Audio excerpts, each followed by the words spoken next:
আজকে রান্না করছি স্পেশাল এগ রাইস। তার জন্য কড়াইয়ে তেল দিয়ে দিয়েছি, জিরা ফোড়ন দিয়ে জিরাটা একটু ভেজে নিয়েছি। এইবারে হচ্ছে পেঁয়াজ আর কুচনো লঙ্কা আছে দিয়ে দিচ্ছি, ভেজে নেব। পেঁয়াজটা ভাজা হয়ে গেছে। এবারে এখানে কাশ্মীরি লঙ্কার গুঁড়ো, হলুদ গুঁড়ো, জিরে গুঁড়ো আর ধনে গুঁড়ো হচ্ছে রোস্টেড দিয়েছি, আর সাথে একটু দিয়েছি চাট মশলা। আমার মশলাটা ভাজা হয়ে গেছে।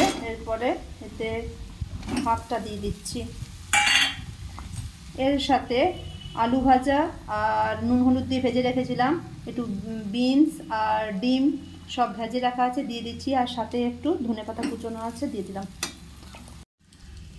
এতে একটু পরিমাণ মতো নুন দিয়ে দিচ্ছি। আগে সবগুলো ভেজে রেখেছিলাম নুন দিয়ে, তার জন্য বেশি নুন দিলাম না, অল্প দিলাম। Special egg rice fry ready হয়ে গেছে। Thank you.